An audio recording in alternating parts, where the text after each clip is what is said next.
Eu moro na periferia de uma grande cidade no deserto. Como a maioria dos que vivem aqui na periferia, eu evito o centro da cidade o máximo possível. Vim para cá por causa do deserto exuberante e fascinante que fica ao norte e ao leste da minha casa, não pela terra árida e desolada que ela limita. Contudo, tenho uma única conexão no interior da cidade, que pode até ser chamada de amigo.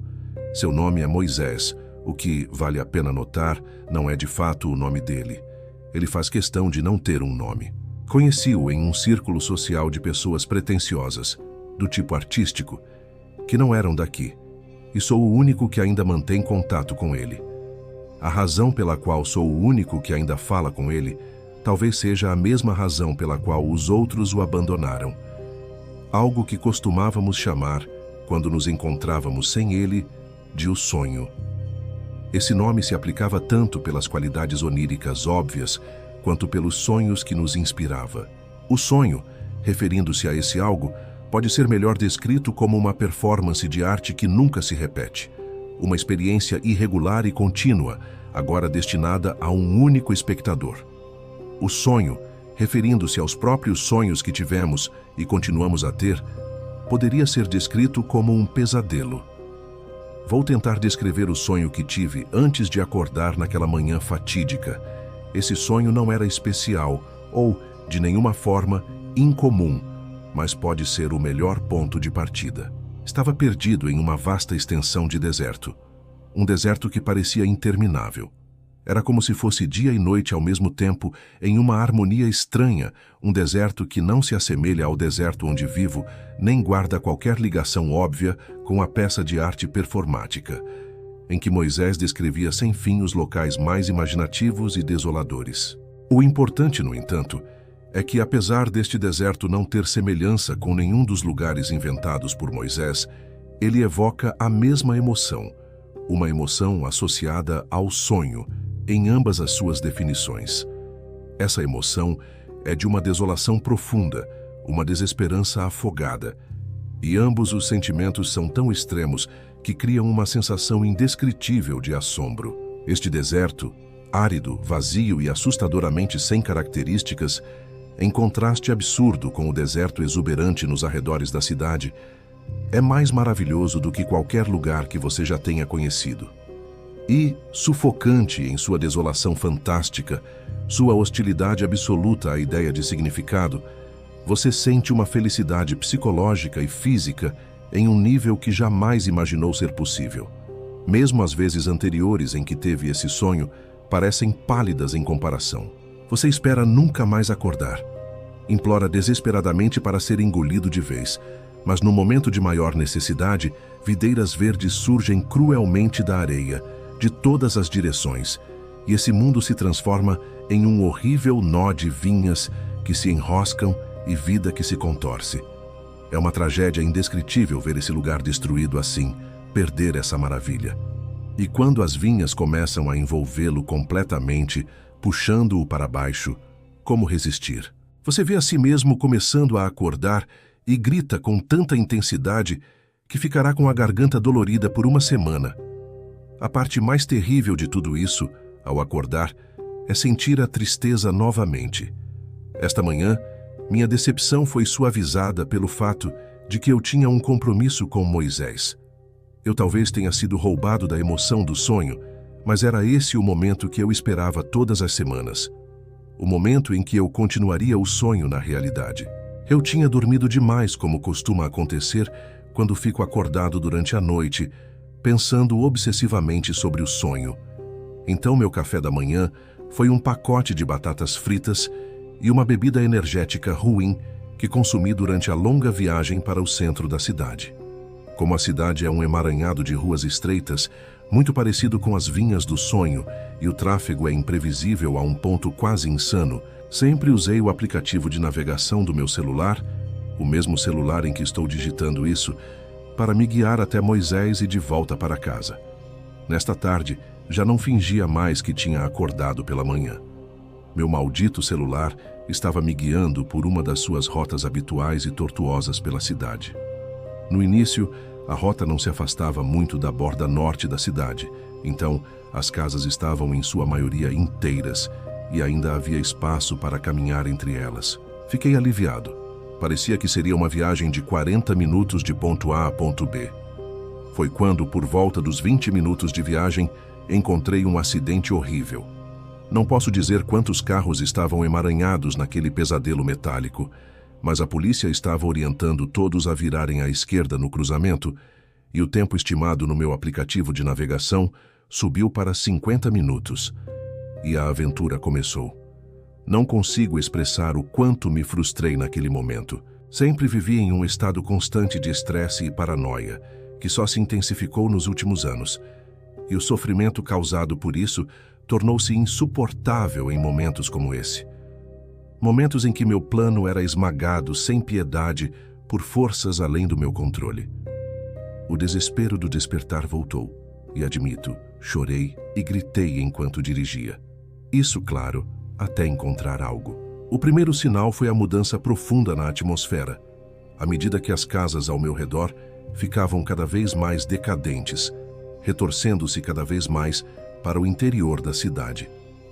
Cheguei a uma parte da cidade que parecia se estender infinitamente, onde todas as casas eram de um único andar, construídas em um estilo amador de adobe, visivelmente mal feitas, e não havia espaço para uma pessoa passar entre elas. Conforme esse novo estilo artístico da cidade se intensificava, uma certa emoção tomou conta de mim. Logo, essa parte da cidade revelou montanhas realmente impressionantes. Fiquei chocado. Supus que algum truque de perspectiva tornava impossível ver essas montanhas de qualquer outro lugar da cidade. Eram altas e angulares, magras e ameaçadoras, mas seus picos ainda eram do mesmo deserto. E as caricaturas de arquitetura de adobe estavam cada vez mais comprimidas contra os penhascos. Cada jardim da frente, por algum motivo, tinha um barco horrivelmente deteriorado. Não havia sinais de água, e a emoção era inconfundível agora. Você já sabe qual é: a emoção do sonho. Com a intensificação desses detalhes bizarros na paisagem, a um ponto em que era difícil acreditar que aquilo fosse uma cidade real, fui tomado por um desespero profundo, quase total. Já não chorava mais. Como poderia sentir tristeza ou frustração sem um único fio de esperança? Fui ao mesmo tempo felizmente resignado. Mas a parte mais transformadora de toda essa experiência foi quando, entre dois picos imponentes, repentinamente desprovidos de vida, não havia casas de adobe mal feitas. Não havia pessoas, nem plantas, nem sacolas de papel marrom. Era o deserto mais inconcebivelmente desolado que poderia existir metafisicamente. Eu deveria ter visto edifícios altos ao longe. Não vi. Ao passar por isso, devagar por causa do tráfego, fiquei hipnotizado. Abri a janela em admiração e quase bati no carro à minha frente. Mas antes que pudesse saborear aquilo, já havia passado por aquela abertura nas montanhas. Estava de volta àqueles mesmos bairros com pessoas, plantas e sacolas de papel marrom. E estava me afastando do lugar do sonho. No entanto, eu encontrei.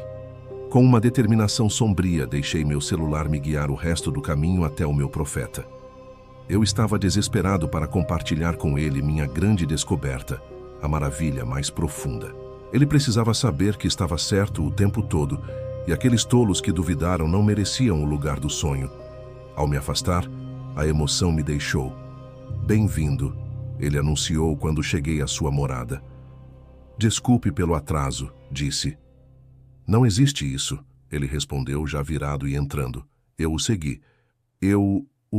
Este lugar apertado, sem vida, absolutamente horrível, que ele dizia estar alugando, mas todos suspeitavam que ele estivesse apenas se escondendo ali, era o local mais próximo de evocar a emoção do sonho.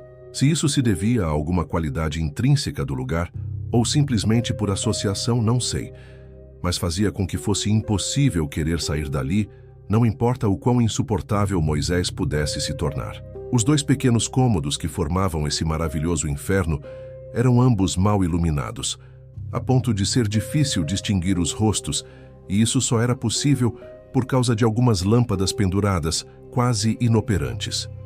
Elas estavam dispostas de uma forma que sempre lembrava fantoches pendurados. Algo na disposição, talvez.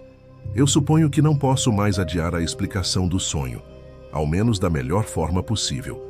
Quando mencionei que havia 2 cômodos, omiti o pequeno e claustrofóbico closet, que ficava escondido no segundo. Esse lugar invariavelmente nos guiaria a partir deste ponto apenas a mim para o terrível armário que ele chamava de casa da diversão. Hoje, enquanto ele me conduzia de mãos dadas, através do labirinto de lixo até a casa da diversão, ele estava, como sempre, em silêncio. Normalmente, havia 2 categorias de coisas que Moisés dizia. A primeira era um bem-vindo, seguido de algum comentário vazio de algum tipo.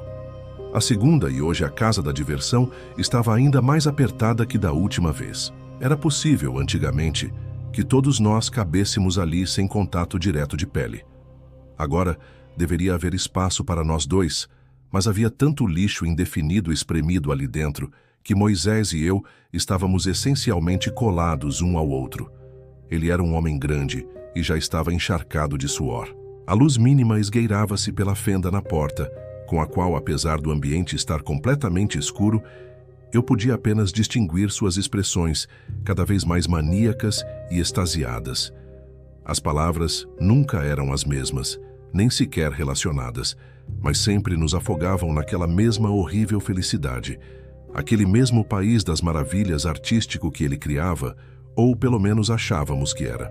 Hoje ele dizia: algo se ergue das profundezas do ser para rasgar nossas cordas.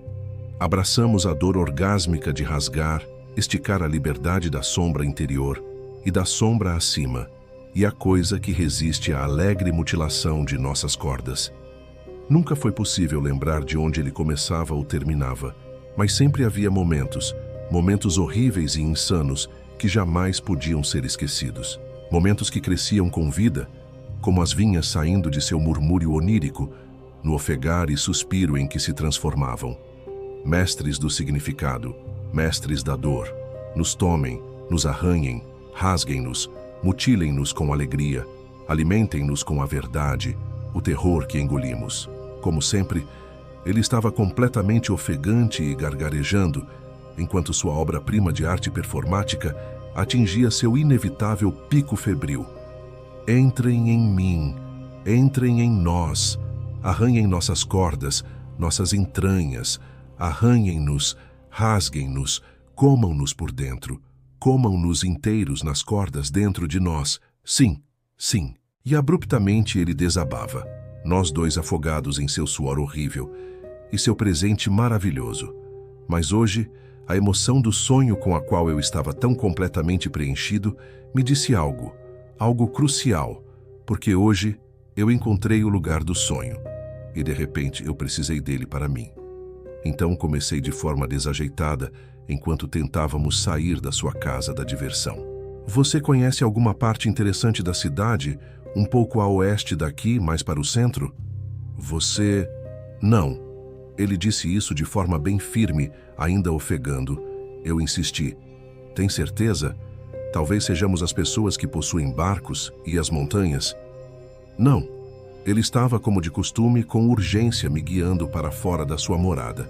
Estava escuro o suficiente para que eu não conseguisse ver as cordas das quais as lâmpadas estavam penduradas.